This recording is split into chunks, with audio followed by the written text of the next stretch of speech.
All of the Crimson Haze main set cards have been revealed, and this set is coming out in Japan next Friday on March 22nd. Now, this set is going to be part of our May set, which you guys might have already seen, Twilight Masquerade. You guys might have seen some of the Ogerpon cards, some of the Blood Moon Ursa Luna cards. So this is going to be the first half of that set for us. I'm pretty excited about it. It's part of the Teal Mask DLC. If you guys have already played those cards, the DLC, I am a poser, so I have not personally finished it. I'm like halfway through the Teal Mask, but like the first part of the DLC, like part 1. But there's just like a lot of talking, and I really just can't deal with that, you know. But I'll eventually finish it at some point, maybe before Legends Z comes out. So it's going to have a bunch of unique cards. We've already seen the Blood Moon Ursa Luna in the Kitakami region, so there's going to be a lot of Kitakami stuff here in this set. So I'm assuming we're going to see the Blood Moon Ursa Luna, some of the Ogerpons making their way into this set, along with the trio, Okidoki, Pheasantipity, and Monkey Dory. So let's go ahead and check some of these cards out as we go. I do want to make a note of the Growlithe art into the Perrin, which has the Pokemon in the reflection, which I think is adorable. This is actually a very cool 2-part card, a Alt-Art Greninja and a Eevee. I've already seen some of these on social media, so I might have tweeted some of my takes out already, but let's jump into it without spending too much time on any one given card. And let's see if there's any competitive cards. But before we jump into things, I'm Rahul Reddy. Thanks for coming to my YouTube channel. It's where you can find everything competitive. And I know we're a little bit early, but this is going to be our NAIC set for Pokemon. So some of these cards could make an impact. We'll see as we keep going. The Tangela is pretty lackluster. 80 HP, it says 60 HP here, but it's actually 80 HP. 80 HP is kind of important to note because it can't be poffined, which makes Tangrowth immediately worse because you can't actually get to it as easily. Jungle Body 30 less from attacks, Grass Double Colors, Loom over 150 minus 10. It's actually not a bad attack on a stage 1, but it has a 4 retreat cost. You can't find the basic as reliably, so this card kind of becomes bad. Slow Crunch for 110 on Pinsir. Discard all energy from this Pokemon at the end of your opponent's next turn. The defending Pokemon will be knocked out. I think there's not a ton of switching effects in this format, but I do think that if it was like discard all energy from both active Pokemon, it would be a lot better because you can actually trap something in the active. And maybe like make the clause that like you also are knocked out at the end of your turn or something. But I think right now it's like pretty weak for Pinsir. Spinarak is nothing to write home about. Ariados is Big Net ability. Your opponent's active evolution Pokemon has retreat cost more, so it's a very stingy clause for a like retreat lock deck. For Grass, 10 plus 30 for each cost of opponent's retreat cost. So I guess if you play like multiple Spinaraks, you can get Big Nets to stack up a bunch of Big Nets. And just do a bunch of damage with String Bind, but also like 10 plus 30 is not a lot given today's evolution Pokemon. I guess you can one-shot Zard eventually, but yeah. There's a Leafeon just randomly sprinkled in here with a Leaflet Blessing. You may attach a basic grass from your hand to one of your bench Pokemon. If you attach energy, heal all damage. It's interesting, but I don't know if it's good. I guess maybe in Torterra, but I think the Whimsicott is just better. Solar Beam doesn't do anything either. We have a baby Iron Leaves being put into this set with Recovery Net, 2 Pokemon in the discard pile of your hand for a Grass. Nothing to write home about. But Grass Double Colorless is 100 plus 60 if a Pokemon was knocked out last turn, which is coincidentally just 10 damage shy of being able to knock out a Charizard EX. Why do you do this to us? But it's fine. If you play this in Future Box, maybe you can power it up or get to it with the Baton to knock out an opposing Charizard at some point in time. Because you have Iron Crown and stuff like that, but I don't know if this is like necessarily good again. I think it could be situational as long as Charizard is a good deck, but yeah. We have Sinistcha, one of the new Pokemon that is revealed in the expansion. Ability, as long as this Pokemon is on your bench, prevent all damage done to this Pokemon by both yours and your opponent attacks. So it's basically just got bench barrier, 30 HP, so it's very, very flimsy. And then Sinistcha EX evolves from the little guy. Infusion Retribution, that's a mouthful. Choose one of your opponent's Pokemon, put 2 damage counters on that Pokemon for each basic grass in your discard pile, then shuffle those energy cards back into your deck. It's probably like once a game we can get a good attack off. Like I don't have a really great way to discard a bunch of grasses unless we find that later down the line. Like, I don't know, seems pretty mid. And then Matcha Splash is 120 and heal 30 from each of your Pokemon. Nothing crazy either. The Vulpix and Ninetales both seem pretty mediocre here, with the Eerie Glow doing 90 and burning the active and confusing it. Very steep attack cost, very low damage, and Burn Confuse plus the Eerie Glow puts us at 120 potentially, which is not a lot, especially for a 120 HP Pokemon that goes down. Slugma into Macargo EX, one of our first other EXs we have seen here. Hot Magma, Fire Colorless. Active Pokemon is now Burn, so we go to 70 effectively per damage. Fire Colorless, Ground Burn 140. Each player discards the top. 140 more for each energy discarded this way. So you can get to 280, but your opponent can also give you an energy card coincidentally, and you could spike that. So if there's a way to set your top deck and accelerate fire energy, this could be a really spicy deck with Ground Burn, because you're also milling a card, which means your opponent is losing resources, and they can't really control their top deck a lot of the time. And maybe you can control their top deck depending on what cards we see later on. But you have a one-shot potential on pretty much any card in the format, which is pretty ridiculous. Because you can always set your top deck with Cryptomaniacs, Ciphering, or whatever the card is now called. Cryptomaniacs, Code Breaking, Cyphermaniacs, whatever. But yeah, I think it's interesting, at the very least. Torkoal, Ramming Shell, Fire Colorless, 30, and this Pokemon takes 30 less damage from attacks. Whatever. That's a... I guess we posted the Chimchar or the Monferno 2 times, but it looks like both of them are pretty relevant anyway. The Infernape is a baby. I was kind of half hoping a random EX would be here for some reason. Don't know why, but ability Fire Dancing. Once you're in your turn, we discard a basic Fire and a basic Fighting. Or attach a basic Fire and Fighting from your hand to your Pokemon any way you like. It's a really cool acceleration.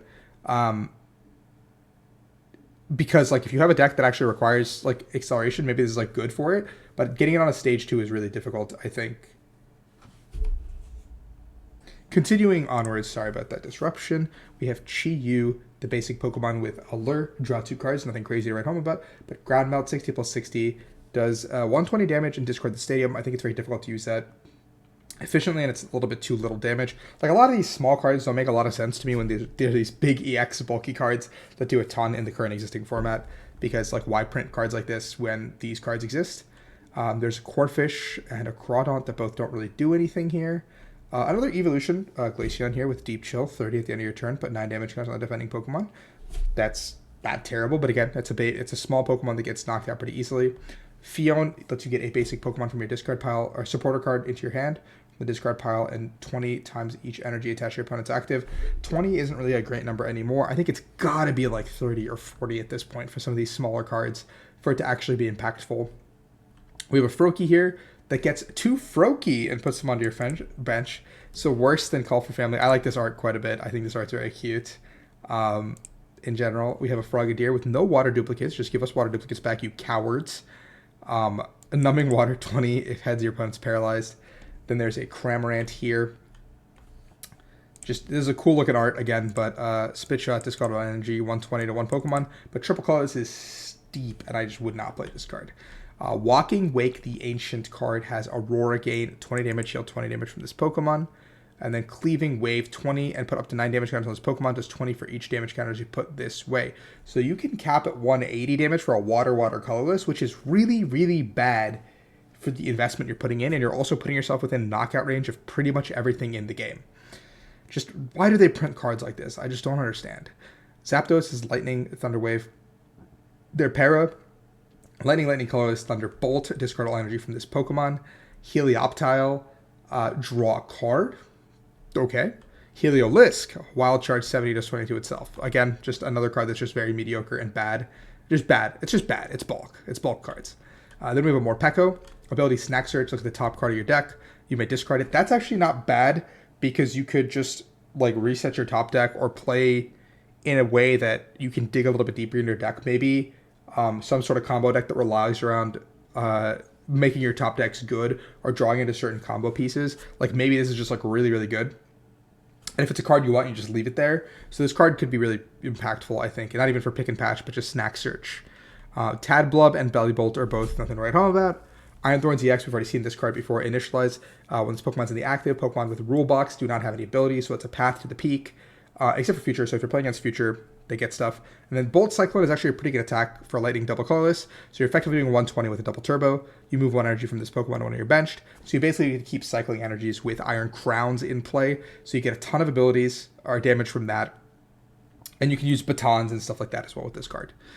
Giraffe Rig here doesn't do much. Furrygraph is also pretty bad. I guess Mid Rumble does 40 for each stage 1 you have in play. You cap at 1, 2, 3, 4, 5, 6, 240, 220 with DTEs. Like, I guess you could like chain Furrygraphs pretty well maybe, but I guess you have to also put down Giraffe Rigs to keep the chain going. So I don't know if you can actually get to 220 every single time. Could be reasonable. Flabebe, Floette, energy cards, and then we have always the Florges card is what we want to look at if there's no abilities in the rest of the line. Once during your turn, switch your opponent's bench to their active. It's just a catcher every single turn with a auto confusion if you get heads. Cool, but it's on a stage 2. Maybe if it's on the middle one, Floette, maybe you could be playing it, but I don't know. Love Resonance from Enamorous. If you have a Pokemon with the same type as your opponent's Pokemon, does 120 more. So situational. Like, so situational that you're never actually going to do it. We've already talked about Screamtail EX with Sudden Shriek. You can use this attack if you go second and only during your first turn. During your opponent's next turn, they can't play supporter cards from their hand. It's bad. And then Crunch could be really useful to play in some sort of control-esque strategy to discard energy from your opponent's active and just trying to get ahead in the game, potentially. I don't know if 120 is enough, but potentially paired with Gardevoir EX, you can use a card like this to try to tempo back the game. Give yourself more attackers for a Psychic-type deck because Gardevoir EX has an incredibly strong shell built around it. Hisuian, Growlithe, and Arcanine just aren't translated. Very cool. We'll just keep going. Nose Pass and Probopass both aren't also translated. Greninja EX is Ninja. This card is actually one I did want to talk about. I saw this card earlier, and I think this card is really good. It is a stage 2, so I don't know if it's like better than something like Charizard or something, and Psychic Weak might not be the greatest weakness to have. But I do like the fact that Ninja Blade does 170 damage for a water, and then you get to search your deck for any one card and put it into your hand. So you're basically to do 170 for 1, there's no downside, and then you get to get a card into your hand. Like, that is insane. And then Duplicate's Barrage is discard 2, water double colorless, and then does 120 to 2 of your opponent's Pokemon. With Double Turbo, we can now swing for 100 to 2 Pokemon if we need to. With Neo Upper Energy, potentially, we can go for just make it a rapid flow. But I think obviously Ninja Blade is the best thing that this deck can do as a fighting type. Like, this is insane. And then Duplicate's Barrage is just like maybe to clean up a game, maybe to close out the game in some fashion. Hawlucha and Tinglu both aren't translated either. Applin finds a friend, puts him into your hand. Diplin is a Grass Fire, which is just a weird energy set. Switch one of the opponent's bench to the active. Blood Moon Ursaluna, we've already talked about this card. I think this card is absolutely broken. Elder's Technique says during the game, Blood Moon attack costs 1 less colors for each prize card your opponent's taken. So at some point, this 260 HP behemoth with a 5 energy cost attack is going to be reduced to potentially 1 or even 0, and Blood Moon does 240, which is enough to knock out a lot of things in the format. Paired with Max Belt, you go to 290, Defiance Band, Choice Belt, whatever. You have a ton of options to ramp up this guy's damage, and it's something you can't really play around because the colorless typing means any energy card works. So I think this card is probably one of the more broken cards in the set. Unfair Stamp, you can play this card if your Pokemon is knocked out during your last turn. It's a new A-Spec. You shuffle your hand in, draw 5, your opponent draws 2. So on turn 2, you could be down to a 2-card hand potentially if you take a knockout. So be very careful moving into this new format. Enhanced Hammer is back, so special energies are no longer safe. We have another A-Spec here, Hyper Aroma. Switch your deck for 3 Stage 1 Pokemon and put them into your hand. That's it. That's the whole shtick. No, you can do rule blocks, you can do whatever you want. But that's, I think, pretty underwhelming. I think it's one of the first A-Specs in a minute, like since like Master Ball, realistically, that has been pretty underwhelming. Because I think Hyper Aroma is just like a little bit of a letdown. Like, I guess you can get like Goldengos is the one that makes the most sense, or Palkia, or Babarrels. But like, I don't know. It kind of like seems like a waste of an A-Spec when Max Belt and Prime Catcher are in format. Like, both these cards seem significantly better at accomplishing your goals a lot of the time. Switch is back, Catcher's back. So we gotta get used to having those cards for a little bit. Love Ball, switch your deck for a Pokemon with the same name as one of your opponent's Pokemon in play. Reveal it, put it in your hand. That makes sense to me. Seems okay.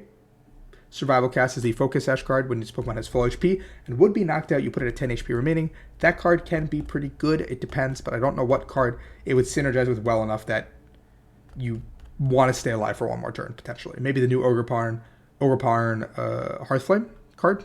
We'll see. Lucky Helmet is back, sorry. Caretaker is draw 2, and if Community Center is in play, shuffle the Caretaker back into your deck. That seems like a pretty lackluster plus effect. Just don't think that's good. Lucian. Each player shuffles their hand, puts it on the bottom of their deck, so it's like an Iona or Marnie effect.